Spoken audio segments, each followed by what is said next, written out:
നമസ്കാരം. സൗത്ത് ഇന്ത്യയിലെ കർണാടകയിൽ ഗംഗാവതി കോടതി ഈ 3 നരാധമന്മാർക്കും ഒരുമിച്ച് ഒരേ കേസിൽ വധശിക്ഷ ലഭിച്ചിരിക്കുന്നു.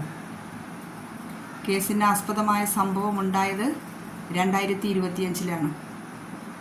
ഇസ്രായേലിൽ നിന്നുള്ളൊരു വനിതയും ഒരു അമേരിക്കൻ പൗരനും 2 ഇന്ത്യക്കാരും അടങ്ങുന്ന ഒരു സംഘം കർണാടകയിലെ ഹംപിയിലെത്തുന്നു.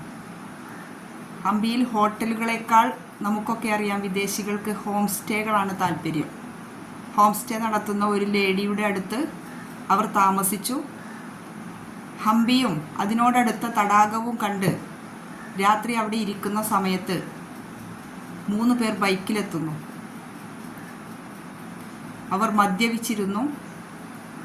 അവർ ഇവരെ കണ്ട് അവരുടെ അടുത്ത് വന്ന് വണ്ടി നിർത്തി പൈസ ചോദിക്കുന്നു.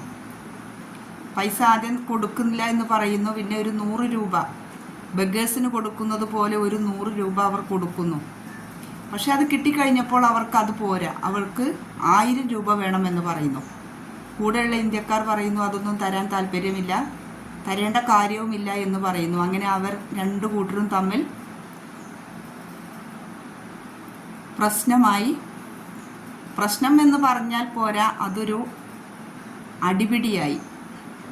ഈ മദ്യപിച്ച് ലെക്ക് കെട്ട ഈ ഒരു ക്രിമിനൽ സംഘം ഈ 5 പേരെയും, ഹോം സ്റ്റേ നടത്തുന്ന ആ ലേഡിയും അടങ്ങുന്ന 5 പേരെയും ഉപദ്രവിച്ച് തടാകത്തിനരികിലിരുന്ന കല്ലെടുത്ത് അവരെ തലക്കടിച്ചും ഉപദ്രവിച്ച് ആ 3 ജെൻസിനെയും 3 പുരുഷന്മാരെയും ആ തടാകത്തിലേക്ക് തള്ളിയിടുന്നു.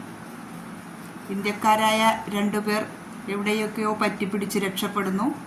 അമേരിക്കൻ പൗരൻ ആ തടാകത്തിൽ കിടന്ന് മരിച്ചു.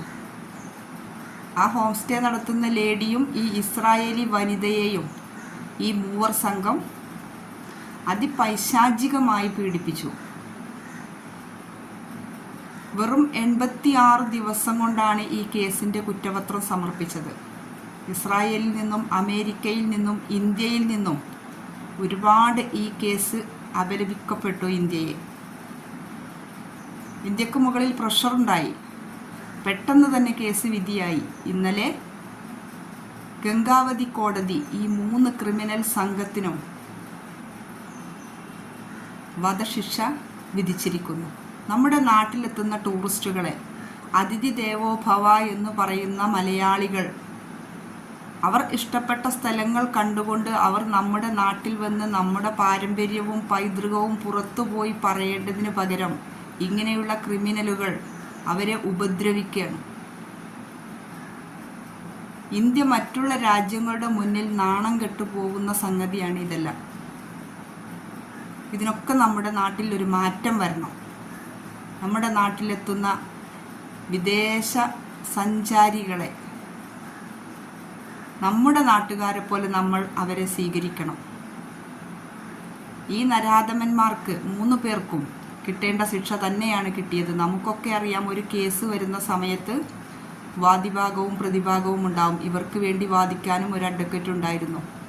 കഷായം ഗ്രീഷ്മയുടെ സംഭവം വന്നപ്പോഴും ഗോവിന്ദച്ചാമിയുടെ സംഭവം വന്നപ്പോഴും ആളൂർ അവർക്ക് വേണ്ടി വാദിച്ചപ്പോൾ നമ്മളൊക്കെ പറഞ്ഞു, ഈ ഒരു ക്രിമിനലിന് വേണ്ടിയാണോ വാദിക്കുന്നത് എന്ന്.